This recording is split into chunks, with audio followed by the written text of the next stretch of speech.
Good evening, everyone. Welcome to Space, the Final Frontier. In this presentation, we will delve into the interplay between global politics and humanity's quest for space exploration, exploring the dynamics of power, diplomacy, and collaboration as nations navigate the cosmic arena. We will analyze how international relations concepts, power dynamics, diplomatic negotiations, and cooperation, not to mention the three big isms, neorealism, liberalism, and constructivism, shape and influence endeavors in outer space. Together, we will also unravel the intricacies of space politics, showcasing how global interests intersect with the pursuit of scientific, economic, and security objectives beyond our planet. The space race, a competitive rivalry between the United States and the Soviet Union during the Cold War, began in 1957 when the USSR launched Sputnik 1, the first artificial satellite. This event escalated tensions and fueled a race to achieve milestones in space exploration. In 1961, Yuri Gagarin became the first human in space. The US responded by landing the Apollo 11 mission on the moon in 1969. The race included various achievements, space probes, space stations, and lunar landings. The end of the space race started coming about with détente, leading to collaborative efforts like the Apollo-Soyuz space project in 1975. During the Cold War space race, neorealism governed American and Soviet cosmic pursuits. Each pursued autonomous missions driven by national security and the quest for technological superiority. Realism's emphasis on strategic competition between the US and the Soviet Union underscored their independent, power-driven efforts in the cosmic arena. In the contemporary era, the space race has evolved into a more dynamic and diverse landscape. Several nations, including the United States, China, Russia, as well as Japan and India and the EU, have emerged as the dominant players in the new multi-layered space race of the 21st century. Most notably, you have seen the emergence of a burgeoning commercial space industry, where you see non-state actors, such as SpaceX and Blue Origin, compete and collaborate in exploring the cosmos. The emergence of private space firms has made this landscape incredibly variant and varied. Like the previous space race, the modern space race of the 21st century features a renewal of lunar exploration efforts. But not only that, Mars missions, satellite constellations, and advancements in space technology are all in the works. With a shift towards international cooperation and private sector involvement, this race extends beyond political rivalries, emphasizing scientific exploration and technological innovation and commercial opportunities in a new era where a diverse range of stakeholders vie for achievements in space exploration and utilization. You only need to look at these numbers to see how massive the international space industry has become, forming a cornerstone of the new space race. These are developments that are pretty hard for any nation to turn a blind eye to. In the exploration of outer space, liberalism emphasizes cooperation among states. It advocates for collaborative space initiatives and shared technological advancements, and peaceful, rule-based endeavors. There's a focus on fostering international organizations and agreements to promote joint ventures, shared research, and equitable access to space resources for the mutual benefit of all participating nations. Existing rules and norms for space activities are primarily governed by international agreements, most notably the Outer Space Treaty of 1967. These guidelines emphasize the peaceful use of outer space, prohibit the placement of weapons of mass destruction in space, and promote international cooperation in a peaceful and productive manner. Additional treaties such as the Moon Agreement and Liability Convention outline specific rules related to lunar and celestial bodies exploration. However, as the space domain becomes more crowded and complex, there is an increasing need for updated regulations and addressing emerging challenges such as space debris, resource utilization, and the commercialization of space. Space debris from defunct satellites and collisions endangers operational equipment and poses collision risks for satellites. Global cooperation is crucial for debris mitigation to ensure safe space exploration. The ambiguity in space law on asteroid mining raises uncertainties in property rights and resource extraction, risking disputes and environmental damage. Clear, internationally agreed upon laws are essential for managing these challenges. As with international rules and norms on land, nations are not beholden to a higher authority that can effectively compel, or much less enforce, adherence to these international rules and norms. As such, the future of space law remains a dynamic field filled with uncertainty and unsettledness. Nevertheless, triumphs of neoliberalism, international cooperations do exist, most notably in the International Space Station, or ISS, the largest space station and most expensive single object ever built, at a cost of over $100 billion. It stands as a pinnacle of global cooperation involving 50 nations and diverse agencies. It symbolizes unity, merging of resources, expertise, and funding, overcoming geopolitical complexities. It fosters scientific research and international diplomacy. Its success exemplifies joint problem solving in a shared microgravity laboratory, promoting innovation, knowledge exchange, and fostering cultural understanding among nations. It stands as an inspiring testament to what can be achieved when nations unite for the greater good of science and humanity. So here are some statistics at a glance, which help to bring this into perspective the sheer scale of the ISS project. And this all adds up to a space industry worth almost $500 billion.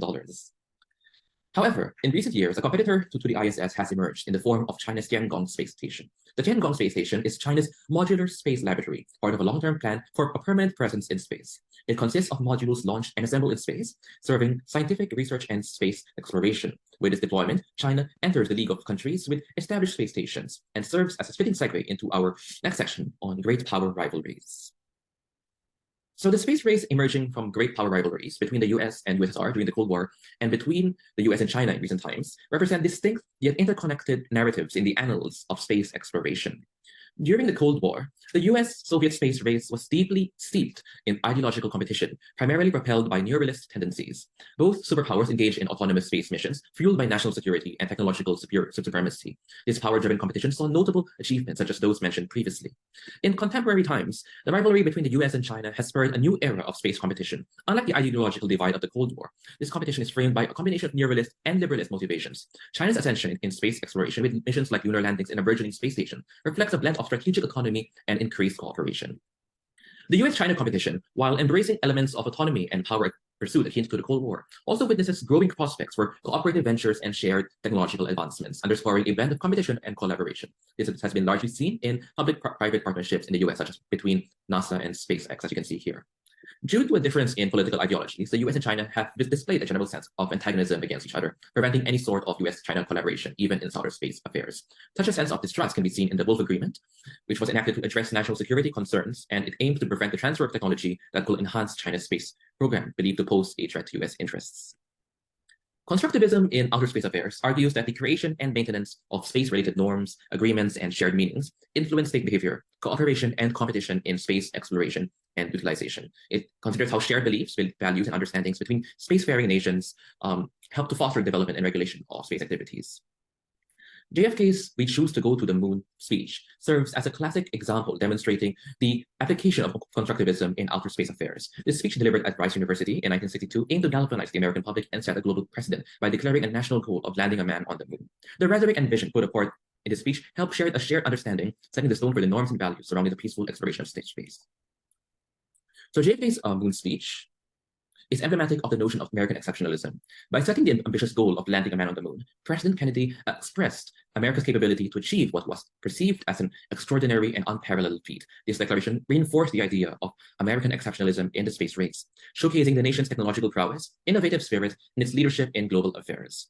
Another construct we delve into is the idea of associating outer space pursuits with national perceptions of prestige. The concept of prestige associated with being a spacefaring nation signifies the recognition, influence, and symbolic power a country garners through its achievement in space exploration and utilization. Becoming a spacefaring nation implies possessing advanced technology, scientific prowess, and the ability to reach beyond Earth's boundaries. So it bolsters a country's capability, attracts collaborations, investment, and talent, and fosters national pride and identity. Finally, the concept of humanity as an explorer species is rooted in inherent curiosity and desire to discover the unknown. In the context of space exploration, this idea justifies humanity's pursuit of understanding and reaching beyond Earth's boundaries. By exploring space, humans fulfill their insatiable quest for knowledge and the exploration of the unknown, allowing us to continually grow and evolve as a species. So reaching beyond, the militarization of space has far-reaching implications for international relations as it transforms the dynamics between nations. As nations develop and deploy capabilities for military use in space, the traditional power balance on Earth extends beyond its borders.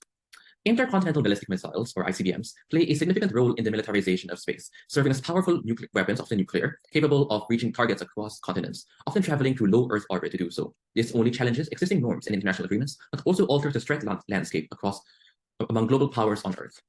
The development and deployment of space-based military assets, including anti-satellite weapons or space-based missile defense systems, are seen as strategies by nations to protect their space assets, while they also signify a heightened potential for conflict in outer space. This militarization could spark an arms race, destabilize existing international agreements, and provoke a competitive scramble for space dominance. Additionally, the potential establishment of space colonies adds an extra layer to these complexities because they raise questions about sovereignty, resource management, territorial claims, and governance structures beyond Earth. In response, international relations are confronted with a new frontier of diplomacy, demanding the development of fresh legal frameworks, diplomatic agreements, and norms that address these evolving challenges. Nations will need to engage in intricate negotiations to define rules, agreements, and institutions to regulate space militarization and colonization, while ensuring peaceful cooperation and resource sharing. Efforts to avoid the weaponization of space and establish cooperative frameworks for managing space assets become critical to prevent an escalation of conflict. The question of how nations can collaboratively navigate the militarization of space remains a pivotal challenge in contemporary IR. Addressing these concerns effectively requires cooperative dialogue, transparent dialogue, and the formulation of internationally agreed upon rules to govern these matters with transparency and cooperation. In this narrative of cosmic pursuits, the space race is born from great power rivalries, mark distinct chapters in humanity's odyssey beyond Earth. It shall remain a dynamic interplay of nations' quest for celestial dominance and collective advancements for many years to come. Thank you.